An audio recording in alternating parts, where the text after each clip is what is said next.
안녕하세요. 법문서 작성 민사편 마지막 수업 시간입니다. 오래 기다렸죠?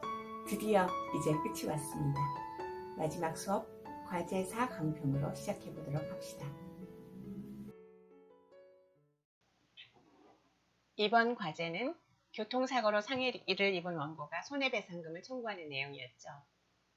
그러니까 청구 취지는 이 슬라이드에서 보시는 바와 같이 일반적인 금전 청구의 경우와 동일합니다.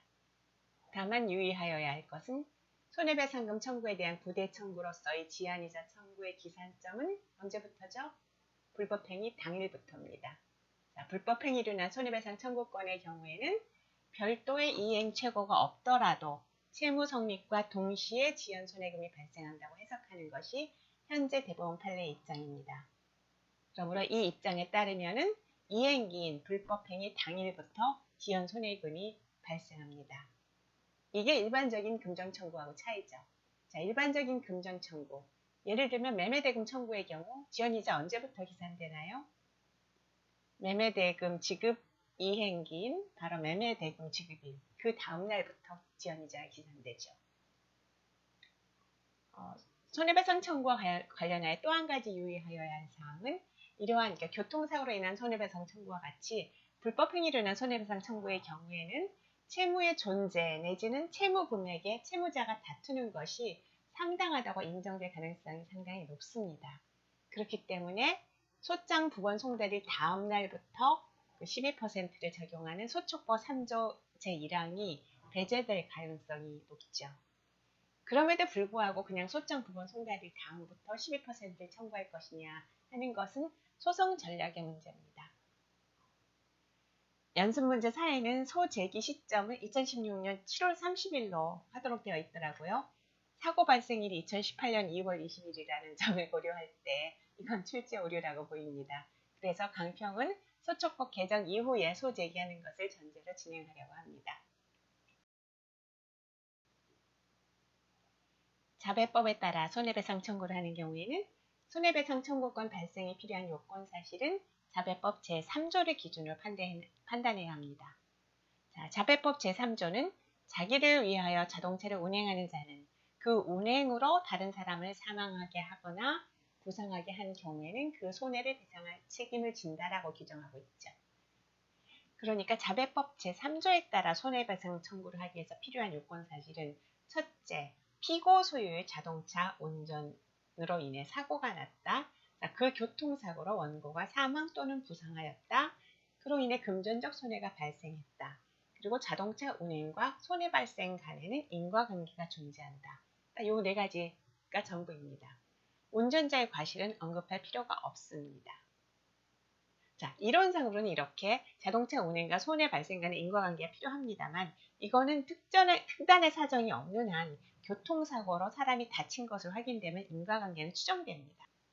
여기서 얘기하는 특단의 사정이라는 것은 교통사고와 그 다음에 지금 현재 피해자가 입은 금전적인 손해 간에 뭔가 중간에 다른 사건이 개입해서 그렇죠? 그 사건으로 인해서 이 손해가 더 가중되었기 때문에 지금 이 손해와 교통사고 간에는 그 인과관계가 연결되는 것이 인정하기 어려운 경우죠.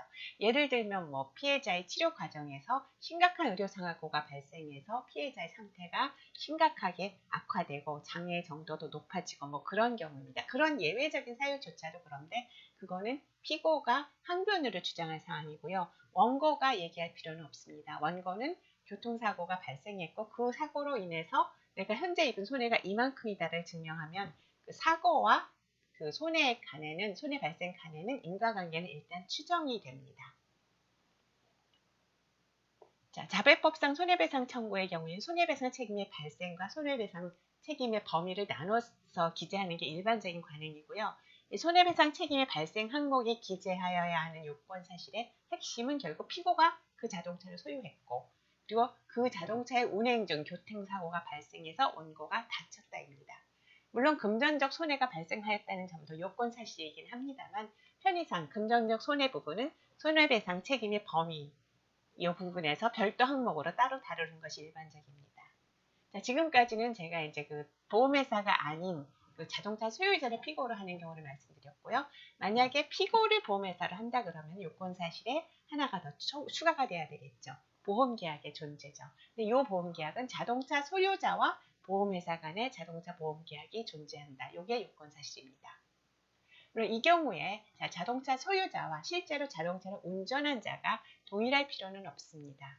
그러니까 도난 등의 사유로 그 자동차 소유자가 자동차 운행에 관한 그 포괄적인 지배권을 상실했다 보여지는 그런 예외적인 경우가 아니라면 자동차 소유자가 운전을 안 했다 하더라도 자동차 소유자는 책임을 져야 됩니다. 따라서 자배법 제3조에 따라서 자동차 소유자에 대한 손해배상 책임은 발생합니다.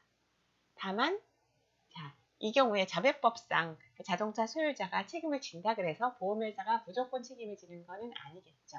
그 자동차 소유자와 보험회사 간에 체결된 보험계약에 따라서 실제로 이 제3자가 운전을 했을 때 이 제3자도 그 보험의 대상이었다라고 하면은 이렇게 소유자와 운전자가 다른 경우에도 여전히 보험회사를 피고로 해서 소송을 할 수가 있는 거고요.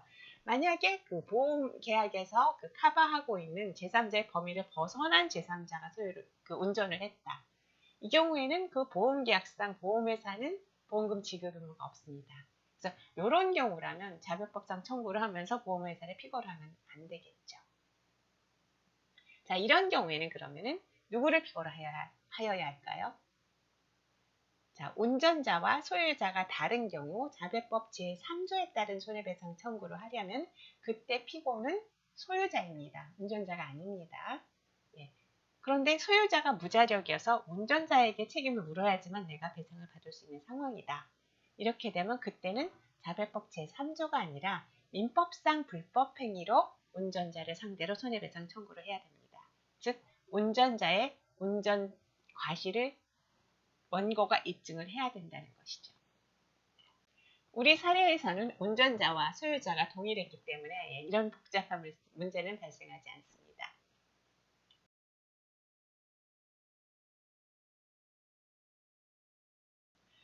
방금 살펴본 요건 사실들과 관련된 구체적인 정황을 추리면 청구원인 중 손해배상 책임의 발생 부분에 기재되어야 하는 내용은 이 정도죠. 소의 박상민이 소유한 승용차를 박상민이 운전 중 교통사고가 발생해서 원고가 다쳤다. 이 기재를 하실 때 사고 차량 정확하게 특정해 주셔야 되고요. 그래야 박상민 소유 차량인지 확인이 되니까요. 그 다음에 사고가 발생한 일시 장소는 정확하게 특정을 해 주셔야 되겠죠. 그 다음에는 소의 박상민과 피고 간에는 이 사고 차량에 관하여 자동차 손해배상, 자동차 종합보험 계약이 체결되었다는 거. 이렇게 하면 이제 필요한 요건 사실은 다 됐고요. 마지막으로 간단하게 정리해 주시면 됩니다. 그렇다 그러면 소의 박상민은 자배법 소정에 자기를 위하여 자동차를 운행하는 자로서 이 사고에 대하여 책임이 있다. 그렇다면 피고는 박상민의 보험자로서 책임이 있다. 이렇게 결론을 내주시면 되겠죠.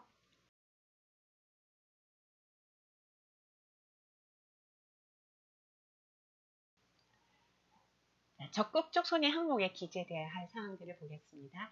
여기에는 일시수익 산정에 필요한 모든 요소들이 빠짐없이 기재되어야 합니다. 그래야 원고가 청구하는 금액의 정당성을 인정받을 수 있습니다.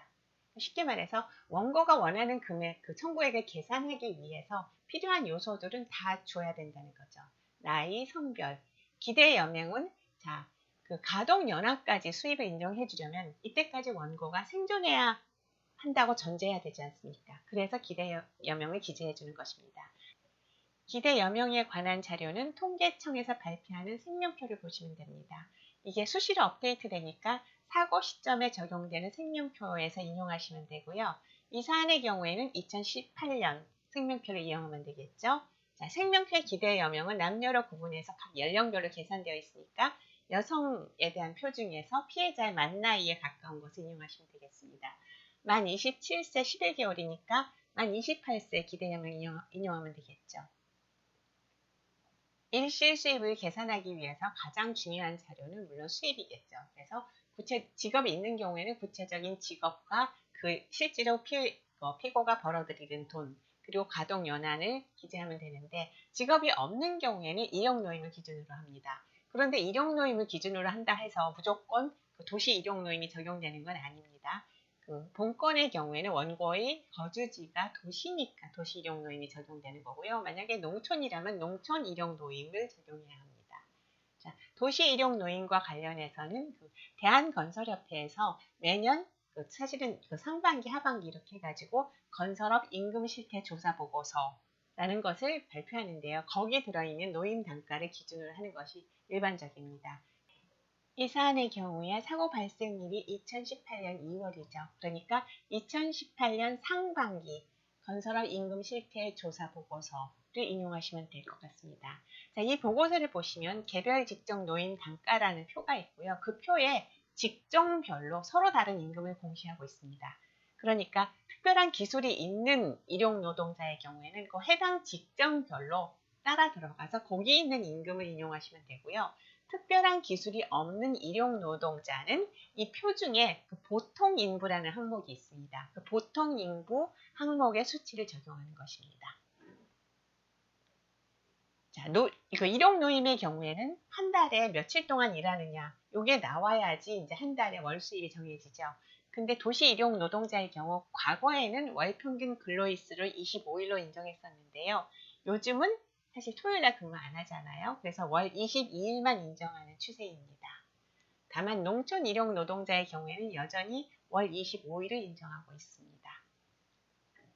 자, 금액과 한 달에 일하는 기간이 정해지만 마지막으로 필요한 게 가동연한이죠. 육체 노동자의 가동연한과 관련해서는 최근에 대법원의 입장이 바뀌었지요. 1989년 12월 26일 선고 88다카 16867 전원합의체 판결은 일반 육체 노동자의 가동연한은 만 64라고 판시했었습니다. 그래서 그동안은 육체 노동자는 경험칙상 만 60세까지 일용노동에 종사할 수 있는 것으로 봐왔었습니다. 하지만 최근 대법원 2019년 2월 21일 선고 2018-248909 전원합의체 판결은 육체 노동자의 가동연한을 만 65세로 변경하였습니다.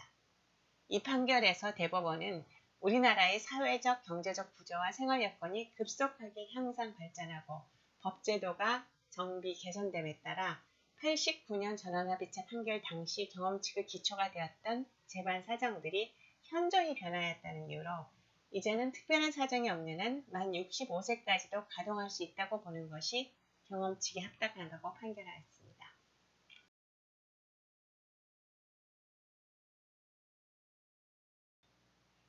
원고가 앞으로 벌어들일 수 있는 총수익이 얼마인지가 계산된다고 해서 그 금액이 전액 일시수익으로 인정되는 것은 아니지요.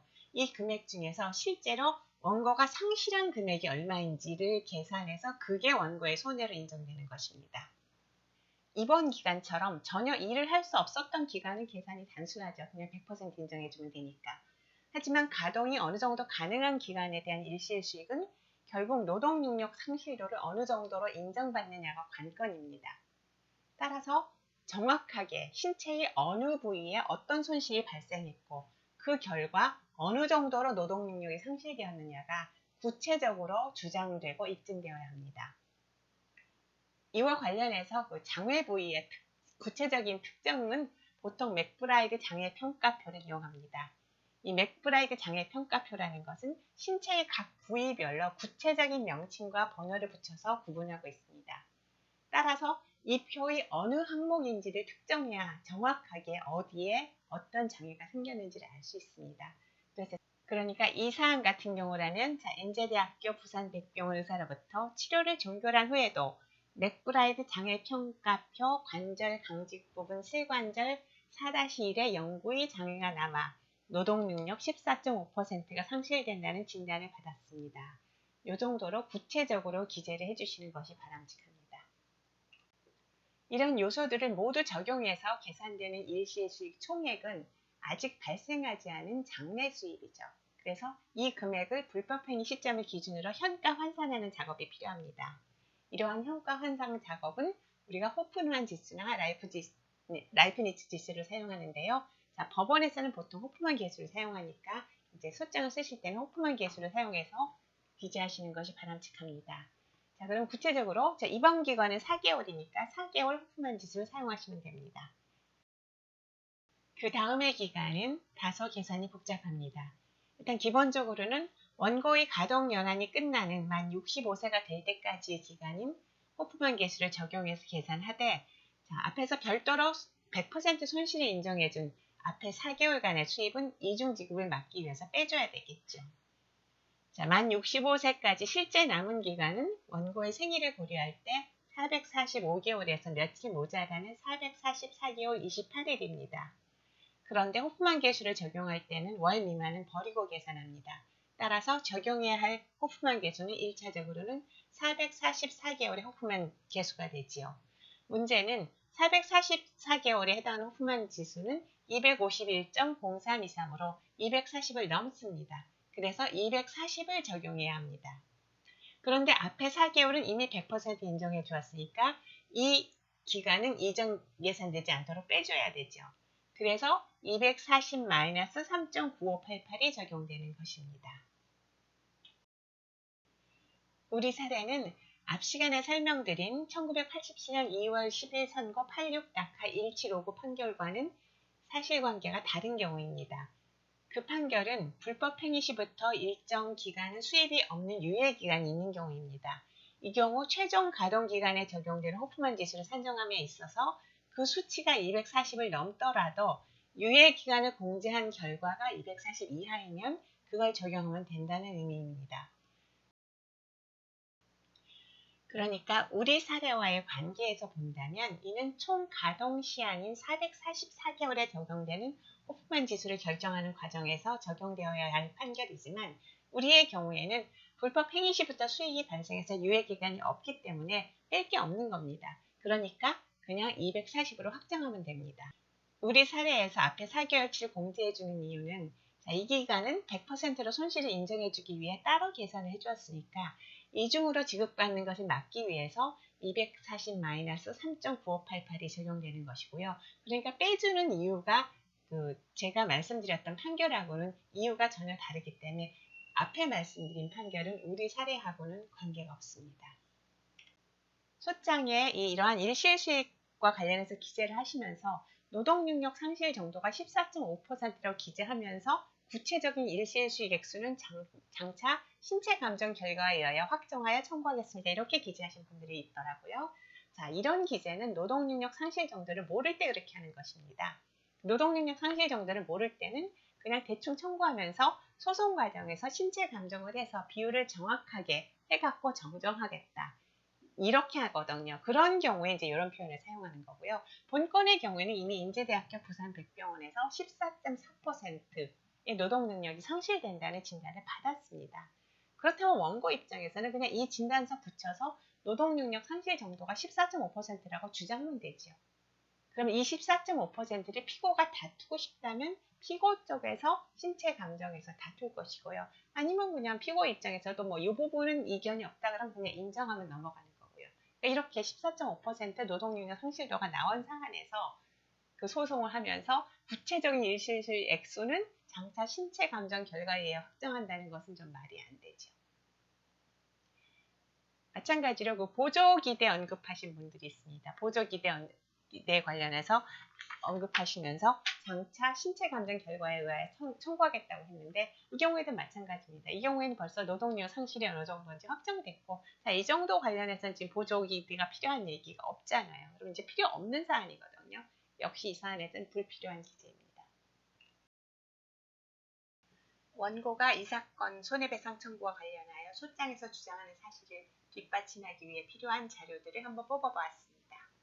가족관계 등록부는 원고의 가족관계를 증명하기 위한 것입니다. 원고의 가족관계는 위자료 청구에 영향을 미치기 때문에 제출하는 것이 바람직합니다.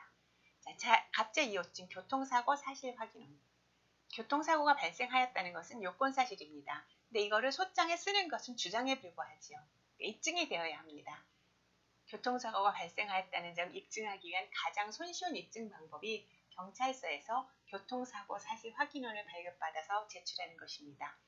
교통사고 사실 확인원의 발급에 관하여서는 도로교통법 시행규칙 제129조의 3에 자세히 규정되어 있습니다. 갑재3호증 자동차 등록 원본은 자동차의 소유관계를 입증하기 위한 거고요. 진단서는 당연하고 그 다음에 진료비 영수증. 진료비 영수증은 지금 영수증이 여러 개잖아요. 각 영수증별로 별도의 서증 번호를 붙입니다.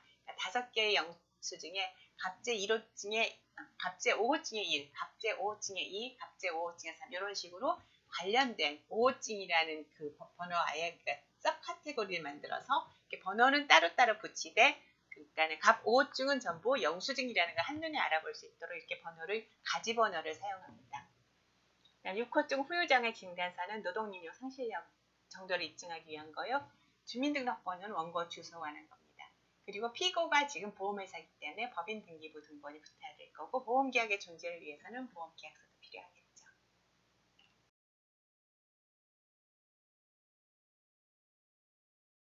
마지막으로 관할법원에 관하여 살펴보도록 하겠습니다. 자, 민사소송법 제18조는 불법 행위지를 특별재판적이 있는 걸로 규정하고 있죠. 그래서 이 사건 사고가 발생한 부산 해운대구를 관할하는 부산지방법원 동부지원으로 관할권을 갖습니다. 그러니까 보통 재판적인 피고의 주소지와 불법 행위지인 부산 해운대구를 관할하는 법원 두 군데에서 관할권을 가지니까 적절히 선택을 해서 소를 제기하면 될 것입니다. 이상으로 네 번째 과제에 대한 강평은 간단하게 마치도록 하겠습니다.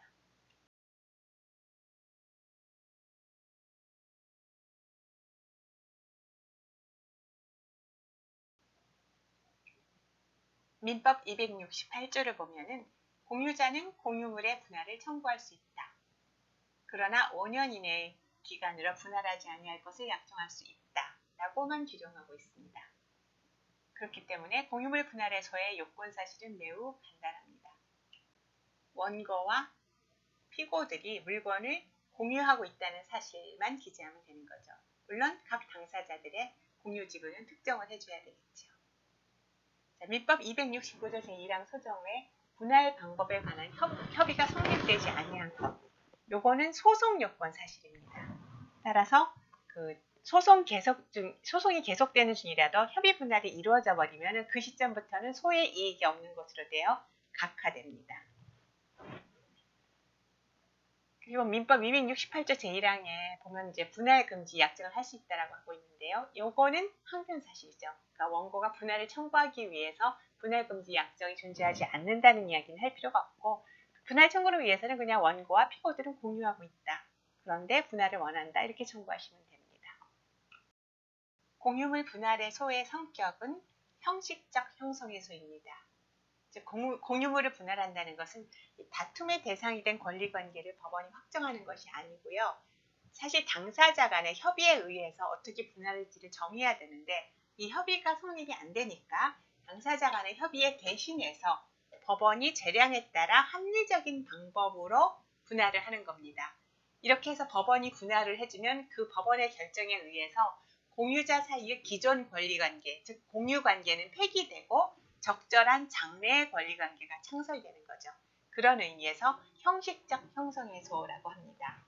그리고 공유물 분할에서는 필수적 공동소송이기 때문에 공유자 전원이 소송 당사자가 되어야 합니다. 그러니까 분할을 원하는 공유자가 원고가 될 것이고요. 원고를 제외한 나머지 공유자 전원이 피고로 되어야 합니다. 공유자 중에 한 명이라도 빠뜨리면은 부적법 각하됩니다. 뿐만 아니라 나머지 공유자 전원을 대상으로 했다 하더라도 공동소송인 중 한 명이 소송 요건에 흠결이 생기면 소 전부가 부적법 각하됩니다. 공유물 분할 청구에서는 형식적 형성의 소이기 때문에 보통의 소와는 달리 청구 취지를 명확하게 할 필요가 없습니다. 어차피 법원의 재량에 맡기는 거거든요. 그래서 청구 취지에는 법원의 분할 판결을 청구하는 의사표시가 분명히 나타나 있다면 구체적인 분할 방법은 기재되지 않아도 상관은 없습니다. 그러니까 막연하게 공유물의 분할을 구한다는 정도의 청구 취지도 가능합니다. 다만 이제 당사자가 원하는 게 어떤 것이라는 것을 법원에 알려줘야 법원의 그 재량권 행사가 당사자가 원하는 방향으로 될 테니까 내가 원하는 게 이런 거다라는 식으로 해서 이제 구체적으로 기재하고 싶을 때는 통상 이렇게 도면을 사용해서 자기의 원고의 의사를 표시를 합니다. 보시면요. 별지 목록 기재 토지를 별지 도면 표시, 기역, 니은, 디귿, 리을, 기역의 각 점을 순차로 연결한 선내 가 부분 100평방미터는 원고의 소유로 같은 도면 표시 니은, 미음, 비읍, 디귿, 니은의 각점을 순차로 연결한 선내 나 부분 100평방미터는 피고의 소유로 분할한다. 이런 식으로 이제 기재하시면 됩니다. 요 이제 점을 사용하실 때는 시작한 점에서, 그러니까 기억에서 시작했으면 다시 기억으로 돌아와야 면적을 표시하게 되겠죠. 그래서 기억, 니은, 디귿, 리을, 기억의 각점을 순차로 연결한 이런 식으로 기재하는 겁니다. 공유물의 상태를 비춰볼 때 현물 분할이 어렵다라고 하면은 결국 팔아서 돈으로 나눌 수밖에 없겠죠. 그런 경우에 청구 취지라면은 이런 식으로 기재하시면 될 것 같습니다. 별지 목록 기재 부동산을 경매에 붙여 그 대금에서 그 경매 비용을 공제한 나머지 그 금액을 원고에게 5분의 3, 피고들에게 각 5분의 1의 각 비율로 분배한다. 뭐 이런 식으로 기재하면 될 것 같고요. 이런 경우에 청구 원인은 일단은 원고와 피고들이 해당 공유물의 공유자라는 점을 기재하시고요. 물론 공유 비율을 명시해서요. 그 다음에 현금 분할이 불가능한 사정이 기재되어야 되겠죠. 예를 들면 구조상으로나 이용상으로 독립성이 없는 일동의 건물로서 현물 분할이 불가능하며 가능하다고 하더라도 현저하게 그 가액이 감소될 염려가 있습니다. 뭐 이 정도 기재해 주시면 되고요. 결론으로는 그러므로 원고는 이 부동산의 경매에 붙여 그 비용을 공제한 나머지 금액을 원 피고들이 지분 비율에 따라 분할할 것을 구합니다. 이 정도로 쓰시면 될 것 같습니다. 상속재산의 분할과 관련해서는 민법 1013조에 별도로 규정이 있습니다. 상속재산의 공유관계라는 것은 사실 분할을 통해서 각 상속인의 단독 소유로 될 때까지 상속재산의 현상을 그대로 유지하기 위한 일종의 잠정적 성격을 갖는 공유입니다. 그래서 일반적인 그 공유재산하고는 좀 성격이 다르지요. 그렇기 때문에 그 상속재산의 분할을 위해서는 상속재산 분할 심판 절차가 별도로 마련되어 있고요. 요거는 가정법원 전속 관할인 마류 가사 비정 사건입니다. 만일 공유물 분할의 대상이 상속재산인 경우에는 공유관계 해소는 상속재산 분할 절차를 마친 이후에만 가능합니다. 즉 상속재산 분할 절차가 끝나야 비로소 공유물 분할 청구가 가능합니다.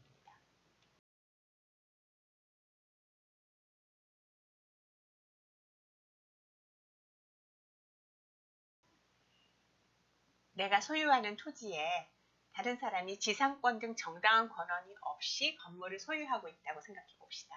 자, 이 경우에 그 건물 소유자는 나의 토지를 불법 점유하고 있는 거죠. 그렇게 토지를 불법 점유함으로써 토지 소유자인 나의 소유권을 침해하는 것입니다. 그렇다면 내가 토지 소유자로서 이 소유권이 침해되고 있는 상황을 해소하려면 궁극적으로는 불법 점유자로부터 토지를 인도받아서 토지의 점유를 회복해야 합니다. 하지만 이 경우에 이렇게 소송을 할 때 딸랑 토지 인도만 구해버리면 그 판결의 효력은 건물을 철거하는 데는 미치지 못합니다. 그래서 현실적으로는 토지의 인도 집행을 할 수 없게 됩니다. 그렇기 때문에 타인의 토지상에 건물을 소유하여 토지를 점유하고 있는 자에 대하여 토지 소유자가 토지를 인도받고자 한다면 그 전제로서 건물 철거가 선행되어야 하는 것입니다. 그렇기 때문에 이런 경우에는 건물 철거와 동시에 인도를 구해야 그 판결이 그러니까 실질적으로 도움이 되는 판결이 되는 거죠. 건물의 철거를 구하는 원고의 소의 그 소송물은 철거 청구권이고요. 그 기본적인 성격은 소유권에 대한 방해 배제 청구권이죠. 이 경우 원고는 피고가 지상 건물 소유하고 있다는 사실을 증명하면 그걸로써 대지를 점유하고 있다는 것까지 증명하는 것이 됩니다. 지상 건물의 소유자는 지상 건물의 소유를 통하여 그 대지를 점유하는 것으로 인정되기 때문입니다. 그래서 이런 경우 청구 취지는 원고에게 피고는 별지 제1목록 제1항 기재 건물을 철거하고 같은 목록 제2항 기재 토지를 인도하라가 됩니다. 그러니까 원고가 궁극적으로 원하는 것은 토지 인도지만 그 선행 전제로서 건물 철거가 같이 청구되어야 하는 것이죠. 이 경우에 청구 원인은 그냥 원고가 토지를 소유하고 있고 피고가 지상 건물을 소유하고 있다면 충분합니다. 자, 이 경우에 원고가 보다 확실히 하기 위해서 피고는 건물에서 퇴거하고 건물을 철거하고 토지를 인도하라라고 구하면 어떨까요? 자, 이런 청구는 사실 원고의 그 토지 소유권을 보존하기 위해서 필요한 방해 배제 청구권을 과잉 행사하는 게 되기 때문에 허용되지 않습니다. 자, 건물 소유자가 자기 건물을 점유하는 것은 원고에 대한 관계에서는 직접적으로는 불법 점유는 아닙니다. 원고에 대한 건물 소유자 불법 점유는 건물의 존재를 통해 원고의 토지를 불법 점유하는 것이고요. 이러한 불법 점유 관계는 건물을 철거하면 그것으로 바로 해결됩니다. 그러니까 굳이 건물 소유자에게 건물에서 퇴거하라고 청구하는 것은 사실 불필요한 거죠. 그래서 대법원 판결에서 보면은 건물의 소유자가 그 건물의 소유를 통하여 타인 소유의 토지를 점유하고 있다 하더라도 그 토지의 소유자로서는 그 건물의 철거와 그 대지 부분의 인도를 청구할 수 있을 뿐 건물 소유자에게 그 건물에서 퇴거할 것을 청구할 수는 없다라고 판시하고 있습니다. 그러면 퇴거 청구는 어떤 경우에 하는 것일까요? 퇴거 청구는 건물을 철거하기 위해서 점유자를 쫓아내는 경우와 같이 점유자의 점유를 배제함으로써 충분하고 그 토지 소유자가 굳이 그 건물의 점유를 취득할 필요가 없을 때 구하는 것입니다. 예를 들면 지상 건물 소유자 이외의 제3자가 지상 건물을 점유하고 있는 경우에 그 지상 건물에 대한 점유 사용으로 인하여 대지인 그 토지의 소유권이 방해되고 있고 이런 경우에는 쫓아내기만 하면 되니까 이럴 경우에 이제 퇴거 청구를 하는 것입니다. 퇴거 청구도 그 속성은 소유물 방해 배제 청구권입니다. 퇴거 청구를 하기 위한 요건 사실은 원고 토지에 타인 소유 건물이 존재하고 피고가 그 건물을 점유하고 있다면 충분합니다.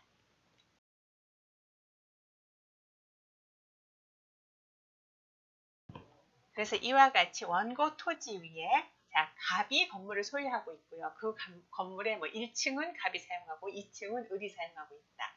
그렇다 그러면 을에 대한 관계에서는 원고는 을이 그 건물에서 나가기만 하면 되거든요. 그러니까 을에 대해서는 퇴거를 구하면 되고요. 그 건물을 철거해야 되는 건 소유자가 해야 되겠죠. 그래서 소유자인 갑에 대해서는 건물을 철거하고 토지를 인도하라. 이렇게 구하여야 합니다. 그러니까 건물이 철거를 구하는 갑에 대해서는 퇴거는 구하지 않습니다.